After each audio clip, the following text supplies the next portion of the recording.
There we go. Thanks, Nadine. Good afternoon, members, and welcome to this meeting of Margam Crematorium Joint Committee on Friday, the 18th of June, 2021. Just to make you aware that today's meeting will be recorded. Can I please remind you all to switch your phones to silent for the duration of this meeting? And can I refer you to our protocols for remote meetings, which have been circulated previously? Namely, your microphone should be switched to mute unless you are speaking. Should you wish to ask a question or make a comment, can you please indicate chat function or by raising your electronic hand. I will assume that you have all read the paperwork before us today prior to the meeting. Please only use the chat function to indicate if you wish to speak or as an alternative to the electronic function or to raise any technical issues. When asking a question, can you please indicate which page number you are referring to? First, we will start with a roll call. I am Craig Griffiths, the clerk for the Joint Crematorium Committee, and I'm present, and I will now call in Nadine, the Democratic Services Officer, to take the roll call. So, thank you, Nadine. Thank you, Craig. Councillor Latham. Yeah, I'm here, Nadine, thank you. Councillor Taylor. Here, Nadine. Councillor Penry. Present, Ian. Councillor Pachella. You're on mute, sorry. I'm sorry, just getting used to the software.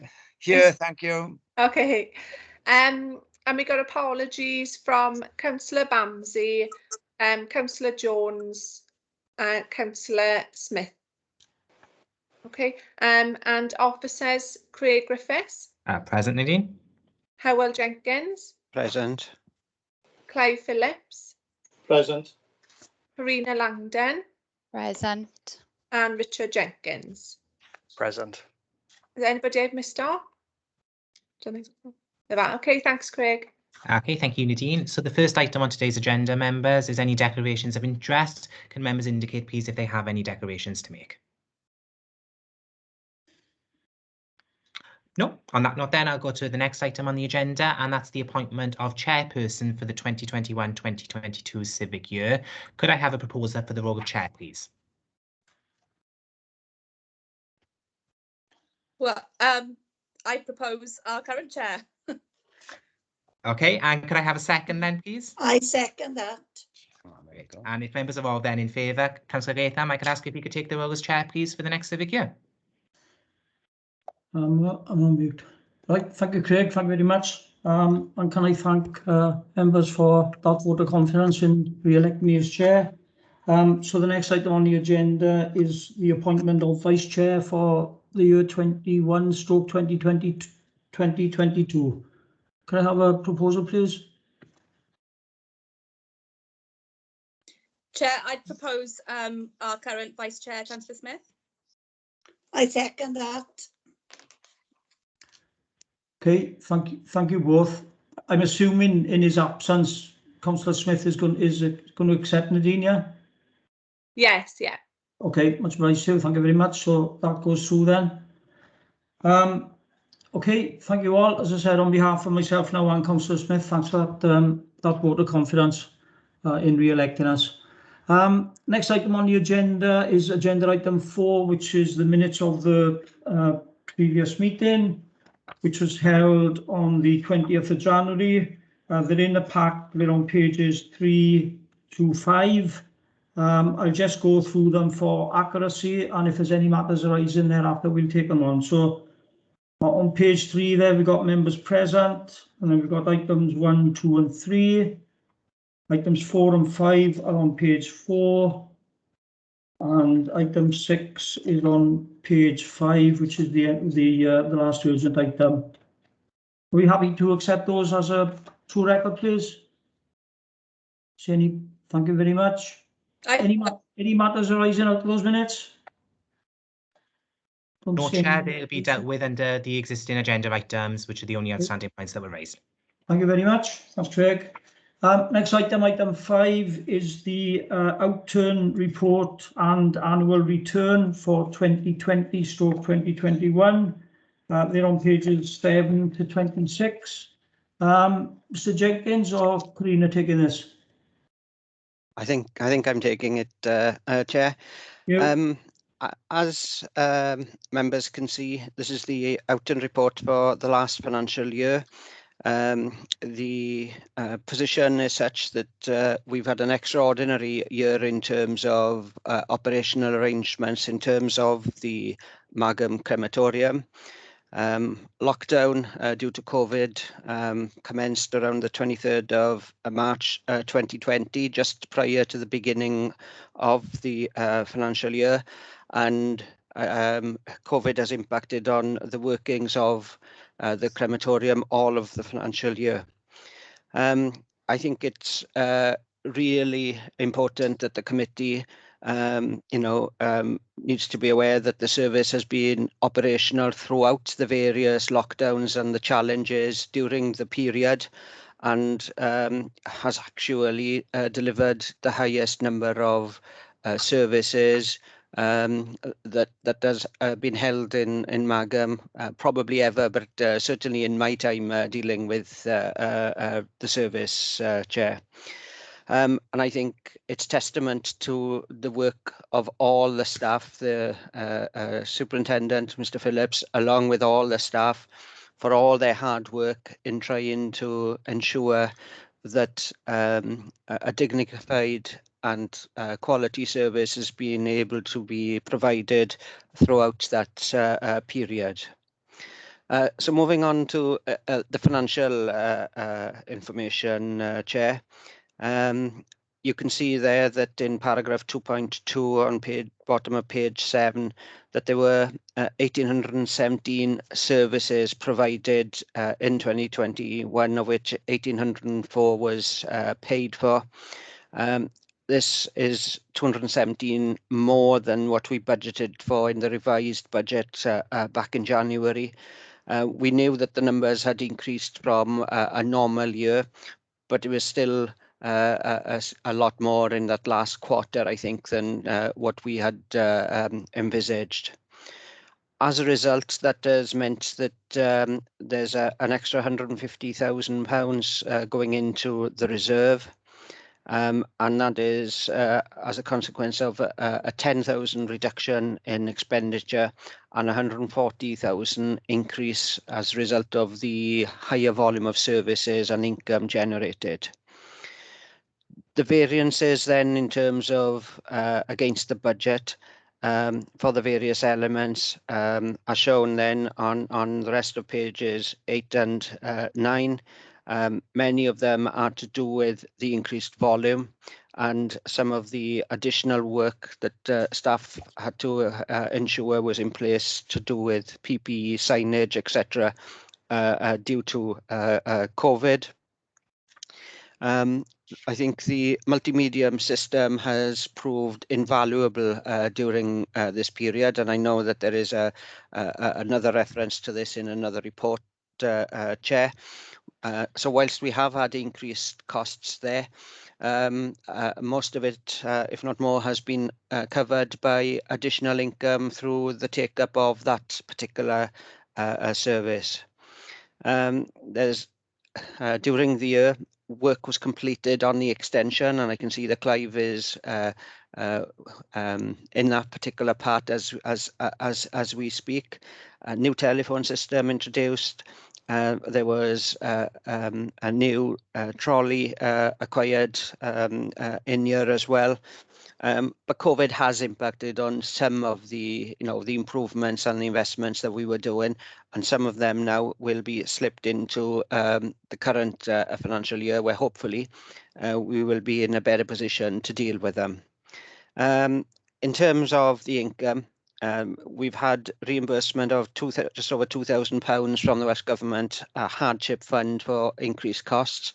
We haven't submitted all the increased costs that we had incurred because of the volume of income that has been generated, partly due to COVID, Chair. So the volume of cremation fees has increased there by about £120,000. As I said, the media services income increased by nearly £13,000. And miscellaneous income by £5,500, and that is why the reserves position shown in section 3 of the report on page 11 has increased as you can see there, for overall from 973,000 up to 1.3 million pounds, which puts the service in a strong point to consider what further investment and opportunities that may be available. And I think that this is something, perhaps, Chair, that we should look at for consideration towards the end of this financial year into next year, followed initially through discussions and workshop with members, and then finalising into the budget in due course. The accounts have been forwarded prior to today to the external auditor so that they can actually carry out some work. That hasn't finished yet. I'm hoping that it has started. Maybe Karina can give a little bit more information about that later, Chair. But in terms of the position, the detailed information then on the actual budget areas is shown in the appendices on pages 14 onwards, but happy to take any questions if you so wish.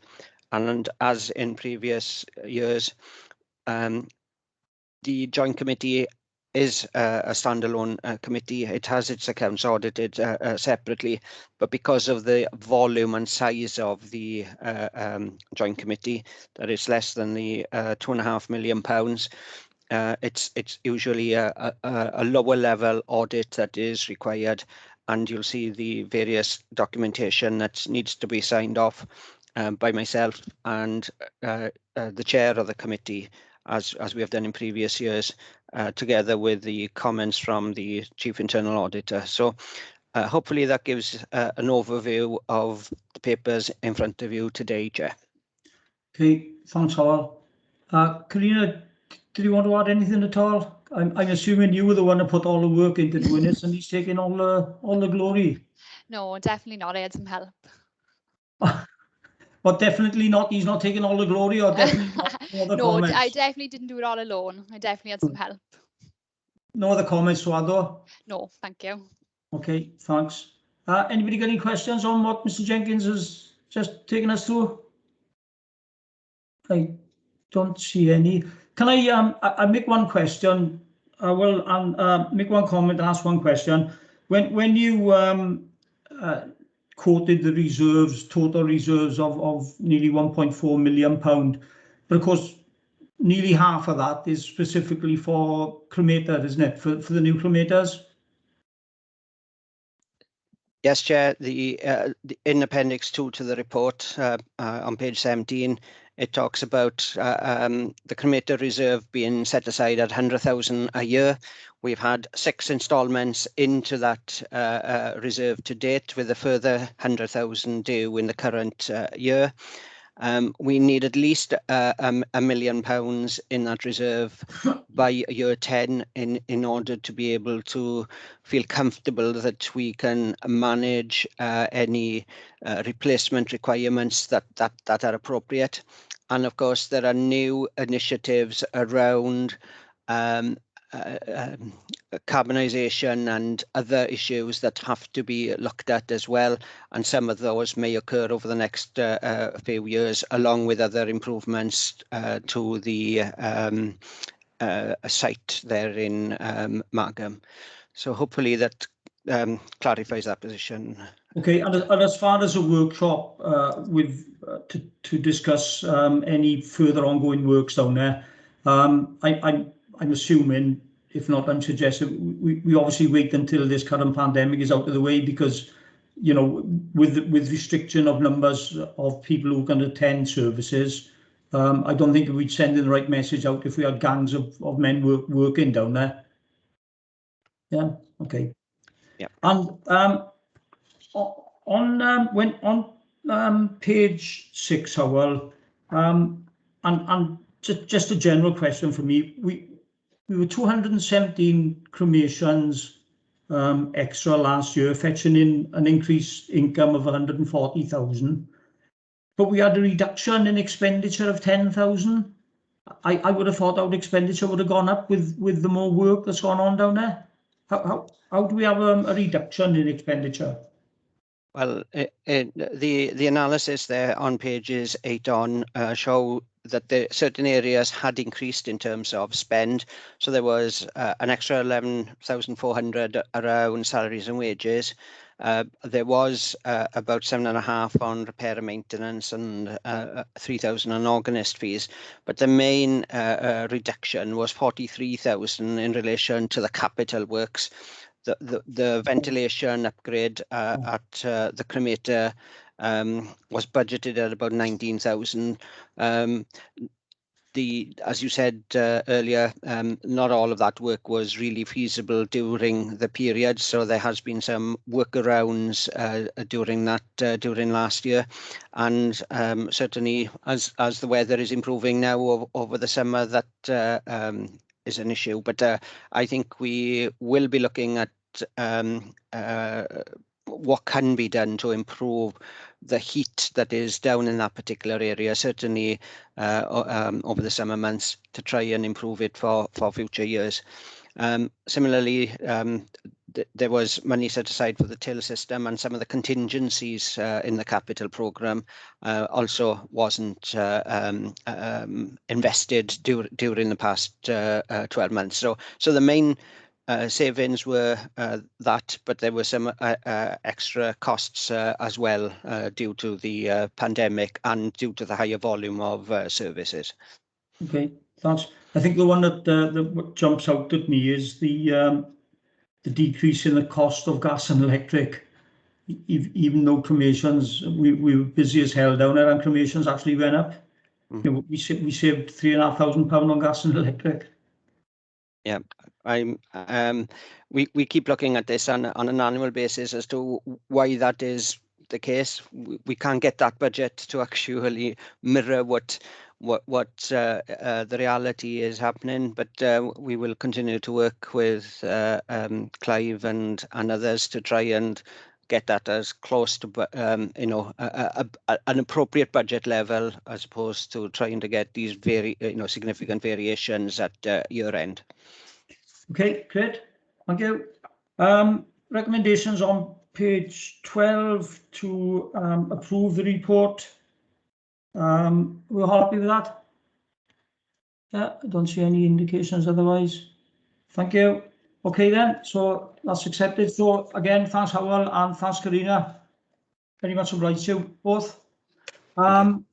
Agenda item 6 is the participation in the ICCM scheme.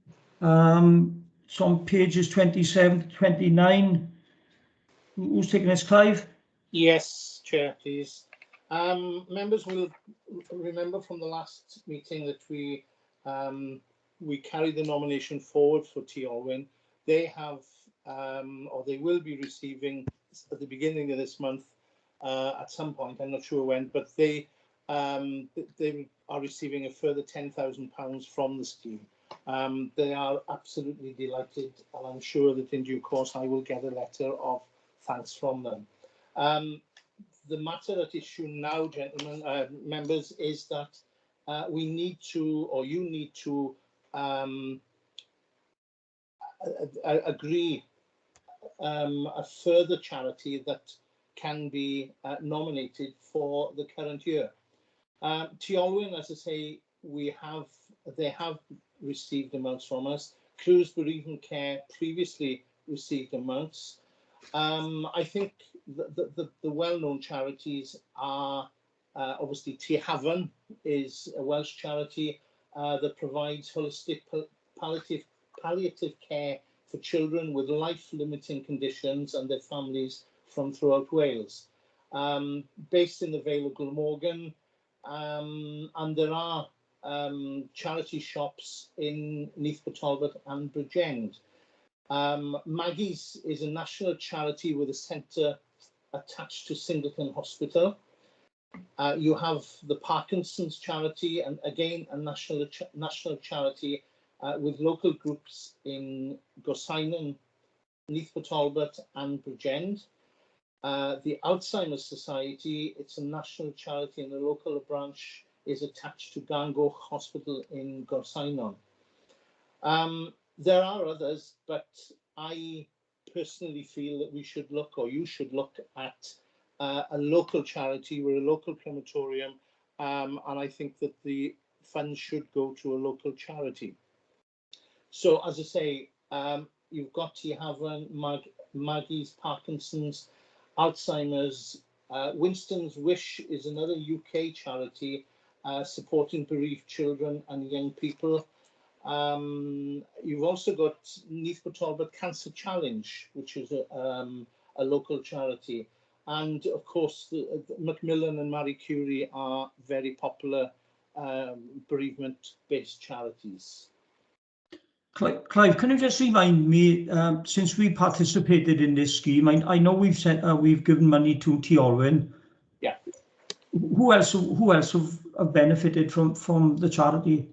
Crew's Bereavement Care, the Swansea branch of Crew's Bereavement Care. And how much have we given to T. Olwyn? T. Olwyn has actually had £40,000. Because we carried the nomination forward, they had 2 payments of 10,000 last year, and they've had certainly 2 payments of 10,000 this year. Okay. In the previous report, Clive, I think there were 13 cremations not paid for. Were they child related?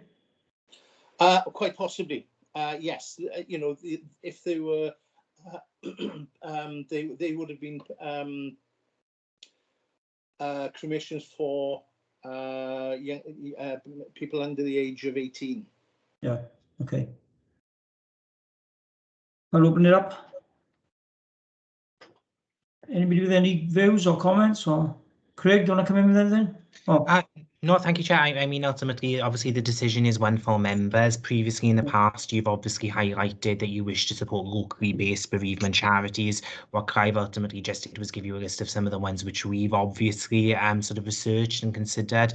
It's within members' gifts ultimately to determine which charities ultimately they would like to support here. So the report is just brought back before today for members to give that consideration, and we can make the nomination then on your behalf.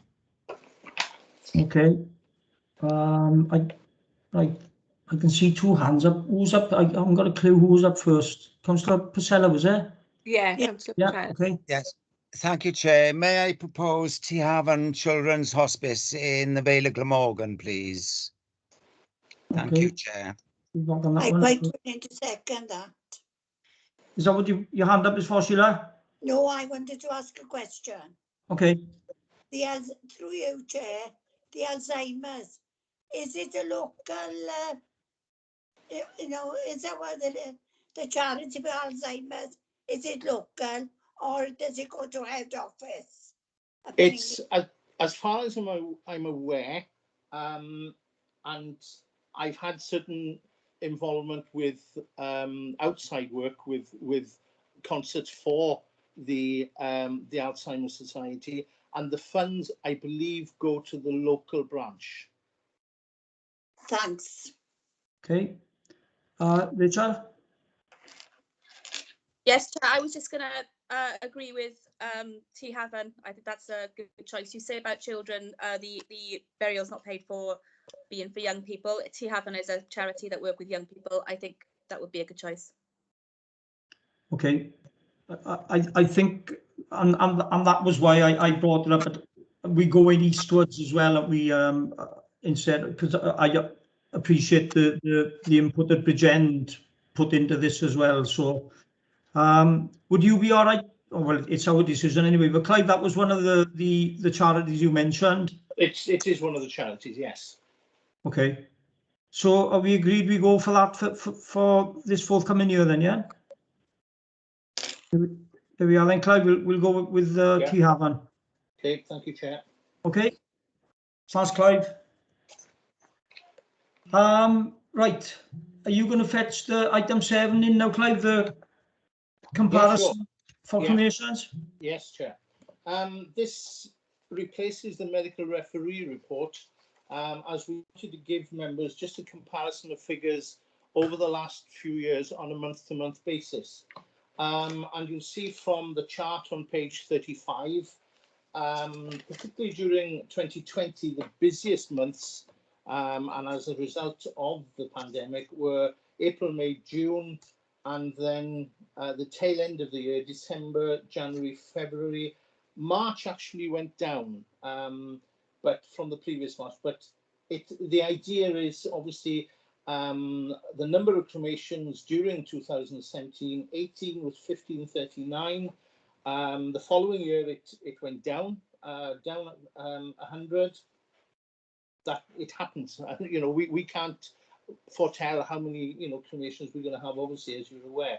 2019-20 up to 15-17, and then, as you know, the 2021 figure. It's interesting to note as well that the cremation fees, the basic cremation fee has remained static since 2019-20, and indeed over the previous 2 years to that, the increase was nominal. There wasn't a great increase there. Very favourable comments from funeral directors as to the fact that we have kept prices the same for this current year, and I think that, as I say, the rest of that chart, speaks for itself. But happy to answer any questions from members. Oh, I'm sorry. There was one other item that I just wished to include in that, and Howell referred to it a little earlier. The Wesley Media streaming of services. This has proved extremely popular over the last 12 months, obviously, where we've got limited numbers allowed in chapel, and it's been streamed. Services have been streamed across the world, and there have been very favourable comments coming back to us, particularly from Australia and New Zealand. Yeah, I was going to comment on that as well. I think that was a brilliant move we made to fetch that part of the that system into our service. Yeah. It's absolutely brilliant. Anybody got any questions on what Clive has just presented? Michelle? Thanks, Chair. Not a question, really, more a statement. Can I just give all my thanks to the staff at the crematorium doing all those extra cremations, the increase in numbers in the most difficult of circumstances. Just thank you all for your hard work, and I think you've done fantastically well, so thank you. That's kind of you. Thank you. I'll pass that message on. Mm-hmm. Okay. Howell? Thank you, Chair. I just wanted to highlight that as the figures are showing now in the current year, there has been a slight reduction, but that's probably because unfortunately there was a higher number of services last year. We have, as a committee, we have budgeted for 1,500 services in the current year.